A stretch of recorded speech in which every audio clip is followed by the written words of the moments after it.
How's it going? Good, and you? Can you hear me? I can hear you. Sorry, I was just kind of getting my mic set up. It was music playing Okay, in the background. Sorry about that. no problem. How are you? I'm great. How are you? Good. Where are you right now? Right now, I am in Las Vegas, Nevada. Nice. Lucky you. What Lucky you. about you? Where are you at right now? Right now I'm in Bordeaux, in the south of France, and it's wonderful. I love this place. I'm jealous of that. Much better You have than Vegas. to come. You have to come. It's a really, really beautiful city with a lot of wine, and it's the only place in the world where you have to drink wine to be, part of the community. So That's fair. Okay, I like that deal. That's a good it's deal. a really nice place. Okay, so first of all, thank you so much for being here with me and you, Jenny, today and tonight for you. It's Of a real course. pleasure because we have a lot of questions and we are really curious about your work. So it's really nice. Thank you so much. Of course. Yeah, it's an honor to be here. I know I've done a piece of art for the Jenny DAO back in the day, so definitely excited to Beautiful come plan. full circle. Beautiful piece, exactly. And our community love it actually. But we're gonna talk about this after. Awesome. So first of all, for the people who don't know you, who are you, Michael? Sure. So my real name is Michael Blau, but my alias in the crypto NFT world is XOR, X0R Art. That's like sort of my name, and also my logo. You can kind of see. So the Mhm. circle and X is basically the XOR symbol, which maybe we'll get into later if we want to discuss that. But that's who I am. That's what I really am, I guess. Nice. And so your name is Michael, and what mean actually your kind of artist name? What does it mean?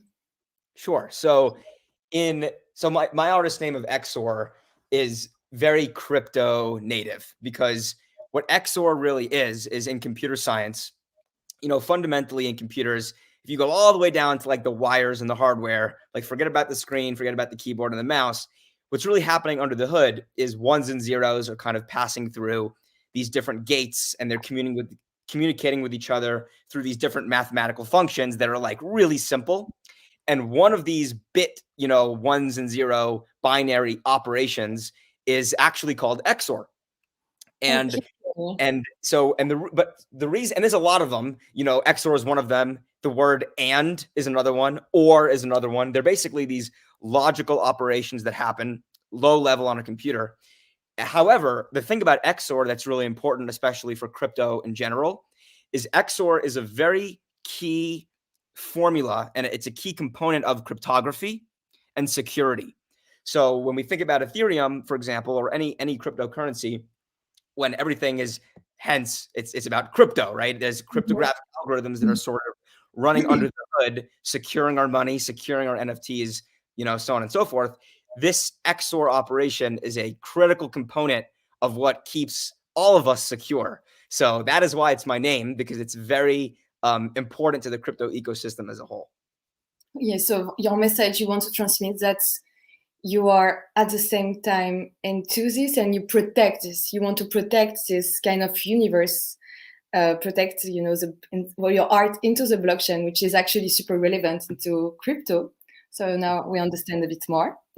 Yeah, yes. And Everything, as you'll kind of see, and I'm sure we'll talk about some of the pieces that I've made in the past. Every single thing I do is very intentional and meaningful as it relates to crypto, computer science, code, tech, etc. To really speak to like the core beauty of all of the stuff that's going on right now in the world. So And it's when you think about it, what you do actually is putting some beauty into numbers. But we're gonna talk about this later. But it's a beautiful message.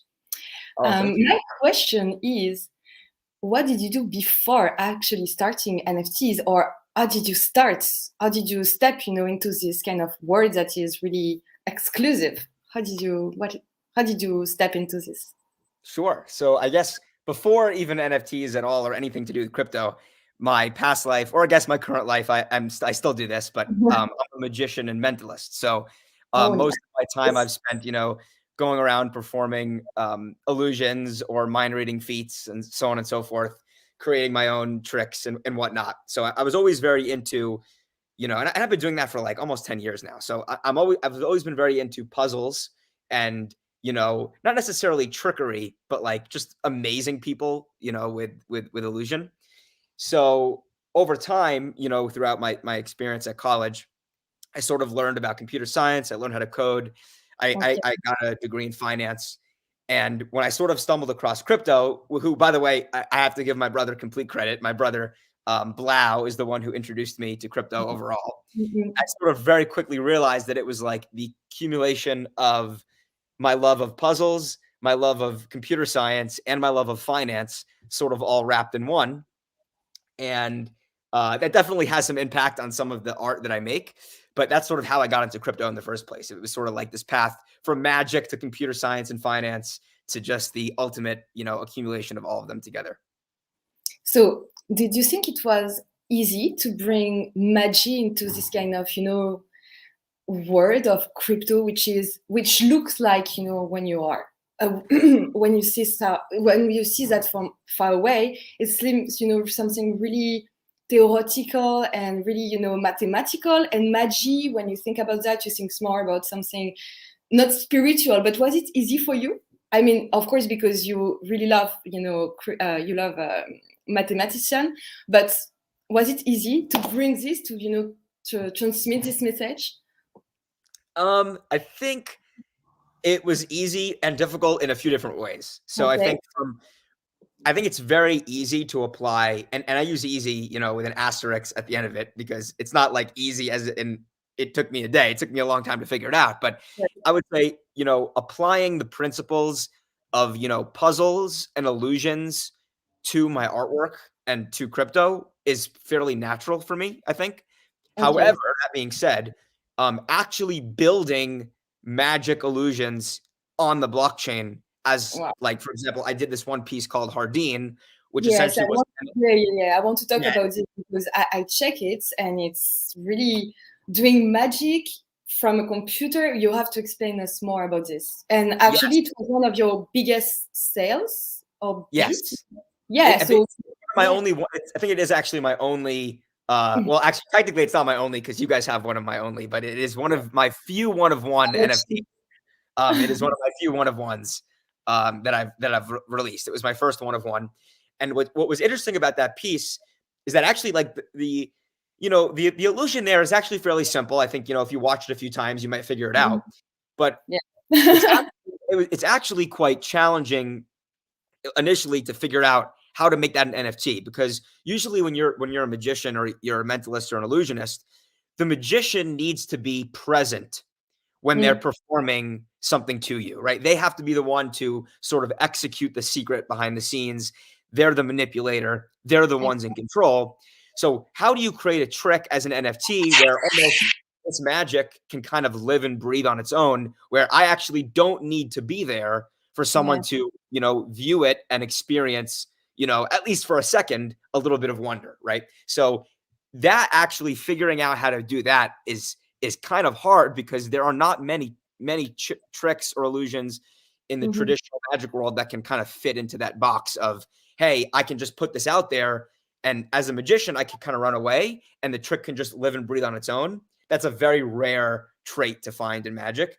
So Hardin, and the reason why, by the way, it's called Hardin is because the illusion is actually called the princess card trick. That's like the real name of it. But it was created by a magician named Hardin way back in like 1902, 1903. So it's a very, very, very old illusion. But it's funny because even though it's so old, you know, at least the first few times it still gets you and it's still fun.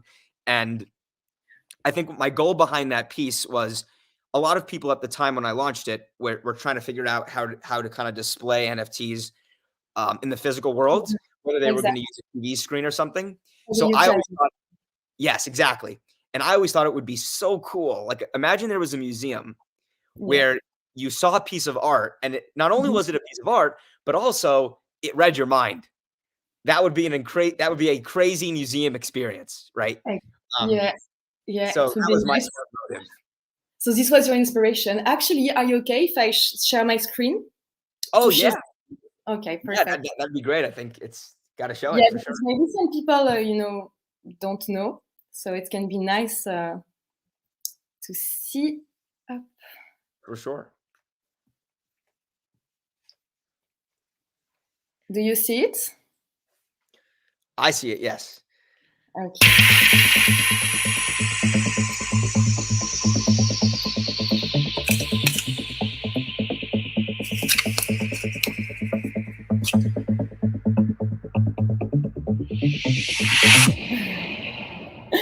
So cool. So it's fun. It's fun. And by yes, the way, I have to give full credit here. So my brother Blau was yeah, responsible for designing the music soundtrack behind it. And G of Monk course. and Peter, also two other amazing NFT artists, they actually helped out with the visuals quite a bit. So gotta give them credit where credit is due. Yeah, we know your brother because he actually did with Steve Aoki our Jenny DAO song. So it was a beautiful, beautiful song, and it's our national anthem for I Jenny. love it. Yeah, we love it. Really nice. Okay, so yeah, so you had a big feedback actually because of this, because it was kind of a first interactive NFTs, and I'm sure that it's not gonna be your last one. That is true. That is true. No, so you must be super proud to bring some kind of magic in and put in some, you know, there is this boundary with the screen normally, and you manage to remove this boundary for, even if it's just a second, it creates interaction, and just for that, it's a really nice process. Yeah, but talking about the process, I would like to know, because for sure you probably have a lot of people who knows how you generate this code, but can you tell us more, like all of this number, for the people who don't have any clue about it? Can you explain us more your process of generation? Sure. So I guess, you know, just it's probably good to also give a high level idea of what the majority of my art, everything except Hardin is like this, which are these, it's Ascii art. And essentially what I do is, and all Ascii is Ascii is it's an American standard for mapping. You know, remember, I know before I was talking about, you know, ones and zeros. Well, as users of a computer every day, we don't type on ones and zeros. We type in letters or numbers, right? So Ascii is sort of like a mapping from a series of ones and zeros to an A or to a B or to a letter or a number. So for example, and by the way, this is not like true, but I'm just as an example, an A might be represented as 101101 at the low level of a computer. So Ascii is that mapping. So Ascii artwork is essentially the creation of images using these characters, right? So only using letters, numbers, symbols, etc. Now, the general theme behind all of my artwork is that I create Ascii art that represents some technological component of blockchain or the Ethereum blockchain specifically. And the numbers and letters that are sort of moving throughout the images is the actual code of how that specific technology works. So a great example I like to use is one of my first pieces was called 721, and it was just the letters NFT. However, inside the letters NFT, and I don't know if you're able to sort of, I don't know if you share. Yeah, we could kind of show it. I think actually, I'm on your website, so that I'm just gonna share, you know, the screen, and you can explain us, you know, direct what it's about. Yes, that's perfect. It's better for the people who don't really know. It's better. So great. So if you go to collections at the very top of the page, and you go to the third from the bottom, so it's the second from the bottom. So for those who know collection, I think I have to go. I think it's all the way at the top. It's all the way at the top. Sorry. All good. If you hit the collections, it's the for those who don't know, or sorry, the for those who know collection. And essentially, so if you go to collections, it's all the way at the top. Yeah. And then it says for those who know collection. I think it's the third one down. Yeah, that one. And then just click that. Great. So this very first piece right here that says NFT. So essentially what's going on is the actual code or numbers and letters that are sort of moving throughout the letters, that is the actual Solidity implementation of ERC 721. That is the actual code that everybody uses to implement NFTs on the blockchain. So most people talk about NFTs as these images, but at the end of the day, it's actually represented by quite a significant portion of code and numbers. And that code inside this image is that exact code. So it's sort of like this meta NFT where it's an NFT on the blockchain that shows the code of what an NFT is made out of. It's this fun little, it's the circle is, is round. Exactly. So this was your first piece. Yes, this is one of my first collection. Wow. And all my pieces sort of go along this route of taking Ethereum or blockchain specific concepts and putting the code behind it inside the artwork. Wow. No, I think it was a beautiful way, to step into the NFT words that putting NFT into this language. Smart. Thank you. And if we see, so now if I can check your last collection, work is Consensus. Yes. Could you tell us a bit more about this? It's going to be puzzle, right? On it.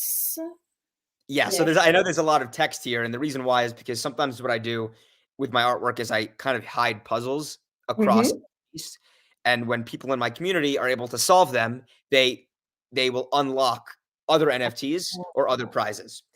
So what Consensus was all about, which was my most recent drop, is it sort of had two components. One of which was trying to visualize all of the different consensus algorithms used across the blockchain ecosystem. So for example, right now, Bitcoin and Ethereum are on this thing called proof of work. I'm sure a lot of people have heard about it. So that is one of the pieces. And it shows a visual representation of like miners mining with axes.